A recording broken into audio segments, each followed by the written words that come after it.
Hello friends, good morning, नमस्कार, आदाब, सत श्री अकाल। कैसे हैं आप? Welcome to my channel RCM great life. Friends, मैं अभी वृंदावन में हूँ और सुबह का टाइम है, तो सुबह सुबह सैर करने के लिए निकला।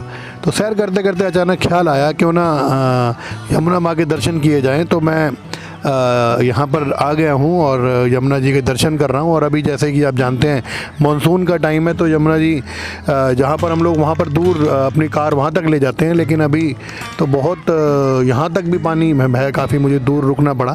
तो बहुत अच्छा नज़ारा है, बड़ा अच्छा लगता है जब हम प्रकृति के बिल्कुल नज़दीक आते हैं। तो मुझे लगा इस मौके को छोड़ना नहीं चाहिए, तो मैं सुबह सुबह यहाँ पर आ गया। और यहाँ पर आने के बाद में मैं घूम रहा था यहाँ पे, तो बहुत सारे पक्षी मुझे दिखे यहाँ पे और ऐसे घूम रहे थे। तो अचानक मन में एक ख्याल आया, मन में एक बात आई, तो मुझे लगा कि चलो कुछ लिखते हैं इसके ऊपर। तो मैंने कुछ लिखना शुरू किया। तो मुझे कुछ यहाँ पर बतख वगैरह भी दिखी। तो जैसे ही मुझे ये बतख दिखी तो अचानक एक ऐसे ही ख्याल आ गया। तो मुझे लगा कि कुछ लिखता हूँ मैं, और ऐसे खड़े खड़े कुछ लिखा है मैंने। तो ऐसे ही है, तो बड़ी सिंपल सी बात, लेकिन कई बार ये बात हमें हमारे दिल को छू सकती है, हमारे को बड़ी अच्छी लग सकती है, हमारे जीवन में बदलाव लेके आ सकती है, हमें मोटिवेट भी कर सकती है। तो आप ज़रूर सुने।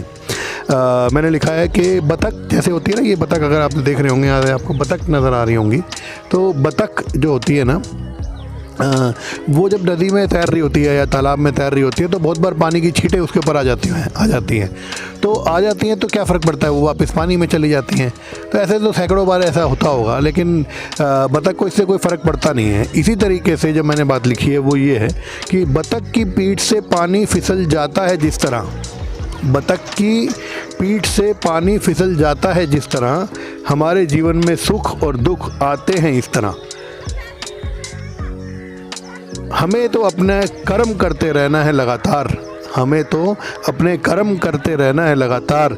नदी में पानी बहता रहता है और समुंदर में पहुंचता है जिस तरह। जैसे ये समुंदर में पानी, समुंदर की तरफ ये पानी चल रहा है और ये नदी जो है बहुत तेज़ी से चल रही है और समुंदर की तरफ बढ़ रही है। तो बस यही एक बात मैंने लिखी, तो मुझे लगा कि चलो आपके साथ मैं शेयर करता हूँ। और कल मैं बुक पढ़ रहा था, बड़ी अच्छी बुक मैं पढ़ रहा हूँ, सफल सेलिंग का मनोविज्ञान, बड़ी अच्छी किताब है ब्रायन ट्रेसी की। तो बड़ी अच्छी बात उन्होंने लिखी तो काफ़ी साल पहले होगी, कल मैंने पढ़ी। तो वो बड़ी अच्छी बात बोलते हैं कि किसी भी क्षेत्र में सफल होना है ना अगर आपको, तो दो चीज़ों की सख्त ज़रूरत पड़ेगी आपको। वो पहली चीज़ क्या है? वो पहली चीज़ है आपका इरादा। क्योंकि अगर आपका किसी काम को करने का इरादा नहीं है, मैं तो अपनी सोसाइटी में वहाँ पर सैर कर रहा था 2 किलोमीटर दूर यहाँ से, लेकिन अचानक ख्याल आया चलो चलते हैं, तो इरादा बना और मैं यहाँ यमुना किनारे पहुँच गया। तो सबसे पहली चीज़ तो क्या होनी चाहिए, किसी भी व्यक्ति के पास में एक मजबूत इरादा होना चाहिए, किसी भी क्षेत्र में किसी भी लक्ष्य को पाने का, किसी भी टारगेट को हासिल करने का। और दूसरी जो चीज़ है ना, कई बार हम इरादा तो बना लेते हैं और उसकी दिशा में काम भी करना शुरू कर देते हैं, लेकिन दिक्कत कहाँ आती है, जब हम करना चलते हैं तो हमें पहली बार में सफलता मिलती नहीं है, हमें कई बार दिक्कतों को सामना करना पड़ता है, सफलता भी हो जाती हैं छोटी छोटी।